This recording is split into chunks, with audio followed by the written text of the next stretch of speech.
Habari ya saizi ndugu zangu wapendwa watazamaji wa Dr. Kondo Online TV.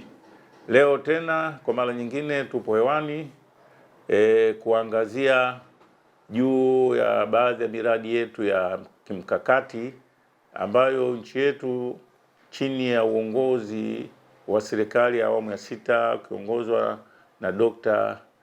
Samia Suluhu Hassan, Rais wa Jamhuri ya Muungano wa Tanzania, imeweza kufanikisha na kuikamilisha. Hivi majuzi Dr. Samia Suluhu Hassan, Rais wa Jamhuri ya Muungano wa Tanzania, palikuwa na sherehe kubwa pale Mbagala kukamilisha phase 2 ya ule mradi mkubwa ambao umechukua muda kidogo kukamilisha hii njia zote kutoka Mbagala Rangi Tatu pale kuja mpaka mjini Gerezani, Kariakoo na kadhalika. Mradi ule ni ukombozi mkubwa katika jiji la Dar es Salaam, hasa ndugu zetu wanaoishi maeneo ya Mbagala na kitovu cha ama katikati ya mji ambao kulikuwa na usumbufu mkubwa sana zamani. Usafiri ulikuwa sio wa kuaminika na ulikuwa na adha kubwa. Kwa hiyo kiuchumi, hata kijamii nayo kulikuwa na athari kubwa. Lakini mradi huu ni katika miongoni ambayo wa mwendokasi BRT maarufu basi rapid transit. Huu ni mradi ambao katika miradi ya mikakati ambayo nchi imechukua na Dr. Samia Suluhu Hassan ameonyesha kwa mara nyingine tena umahiri na uwezo wake na commitment aliyokuwa nayo kwa nchi yetu kuhakikisha miradi yote ile ambayo ilianzishwa katika awamu iliyopita yote inakamilishwa kwa ufanisi mkubwa. Ni kielelezo kwa wale ambao walikuwa na shaka ama wamekuwa na mashaka ya hapa na pale kwamba miradi mikubwa itakufa lakini yote kama vile alivyoweza kukamilisha mradi mkubwa katika miradi mikubwa Afrika ule wa power hydropower wa Mwalimu Julius Kambarage Nyerere katika ile mto Rufiji kule, hadi kadhalika amefanya hilo. Huu mradi una gharama kwa ujumla tunaambiwa dola siopungua 150.32 ama sawa na Tanzania shillings bilioni 285.1. Ni mradi mkubwa, lakini ni mradi ambao una tija kubwa sana katika swala zima la uchumi na uchukuzi, hasa ukiangalia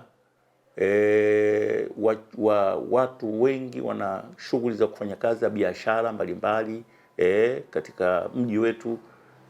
Sasa usafiri ulikuwa ni tatizo kubwa sana, ilikuwa ni tatizo kubwa kama kipindi kile alichosema ndugu yangu Mheshimiwa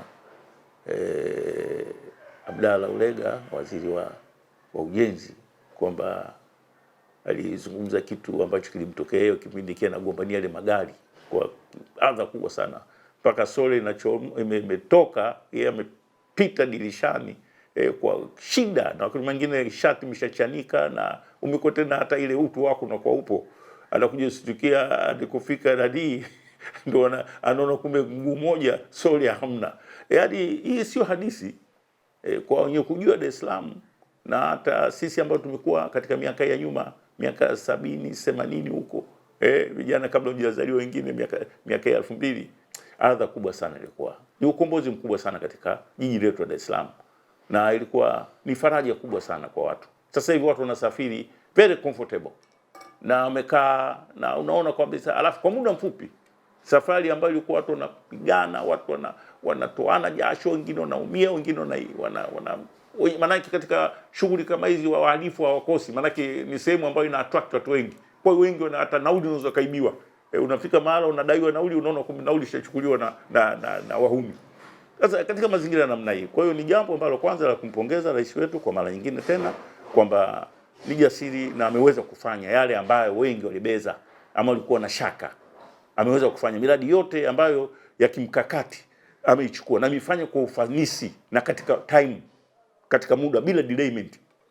Sasa ni jambo kubwa sana, lakini jambo la faraja kwetu sisi kuona kwamba viongozi wetu wana mapenzi ya nchi yao, wana mapenzi ya watu, yana mapenzi ya rasilimali, wana mapenzi ya maendeleo ya watu, ili tuweze kusonga mbele kiuchumi, kijamii na kadhalika.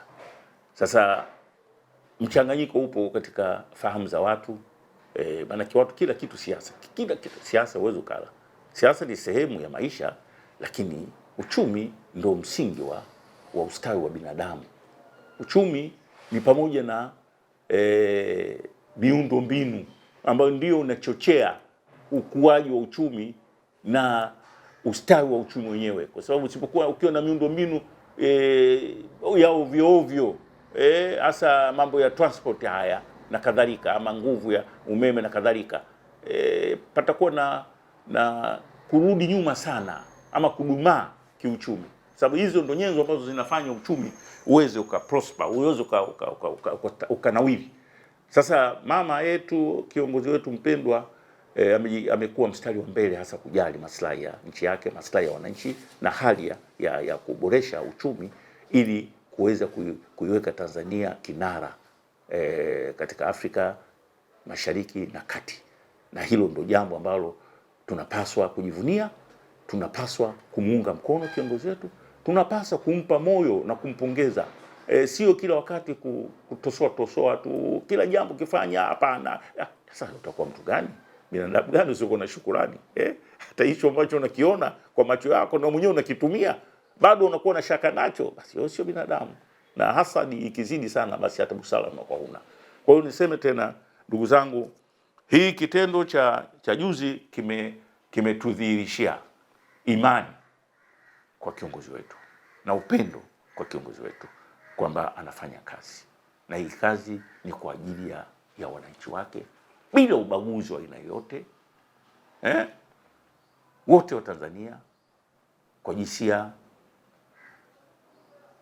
kwa imani, kwa rangi, wote sisi tumesimama ama tupo katika kitu kimoja, ni wa familia moja. Ndugu zangu, niseme kitu kikubwa sasa ni kuhakikisha miundombinu hii inalindwa, inatumiwa ipasavyo, inathaminiwa. Wasitoke watu ambao kwa kweli hawana mapenzi ya nchi hii, watuchochee eti tuchome moto, tuvunje. Hasa unachomaje nyumba yako unailala, ulale nje? Na ndugu zetu majirani wa hodari sana, na wanashinda kwenye vyombo vya habari siku zote kudanganya watu. Wao wameharibikiwa, sasa wanataka sisi tuharibikiwe mara mbili mara tatu, na ndio nia yao. Kwa hiyo niseme tu kwamba tuchukue tahadhari. Hizi ni rasilimali zetu, kama sisi Mwenyezi Mungu ametujalia tunaziendesha, tunazitumia, na watoto wetu, wajukuu wetu, vilembo nao wazikute na wewe waboreshe. Lakini sasa sio mtu ashawishi ama kwa njia za kimatasho yake ya kisiasa, ubinafsi wake, tuingie mitaani tuanze kuvuruga. Unamvurugia nani? Alafu turudi tena kule kule tulikotoka kwenye shida, utamlaumu nani? Hakuna mjomba dunia hii. Hakuna mjomba atakusaidia hata siku moja. Kilio kitakuwa chako, shida zitakuwa zako. Tusidanganywe, tukatae kudanganywa na tukatae kutumika katika kuvuruga. Mradi ule mkubwa wa umeme ambao una akisi kutoa megawati zaidi ya 2115 ni mkubwa sana. Watu walisema ule hautakwisha, mama kamaliza. Sasa tunaboresha tu kuhakikisha kwamba unatumika katika kiwango kinachotakiwa. Lakini mradi wa wa mwendo kasi, angalia jiji lilivyo, wewe ukiangalia jiji lilivyobadilika, sura ya jiji mbadilika, kwanza inapendezesha. Lakini nchi nyingi za Kiafrika zimekuja kujifunza hapa, kuona wenzetu hao wamefanikiwa vipi. Unajua Tanzania hatujijui, tuna mafanikio ambayo wenyewe tunaona ya kawaida. Ndio maana nasema neema huwezi kuzijua mpaka zikuondoke. Hivi leo tunamtukana sana kiongozi huyo lakini akishastaafu ndio utajua kafanya nini. Kama vile zamani tulianza kumtukana mzee Mwinyi na nini. Mwinyi alituondoa katika mazingira magumu sana. Sasa sitaki kuzungumzia kipindi hicho, lakini baada ya kuondoka ndio watu wanajua kwamba kumbe alifanya mambo mazuri sana.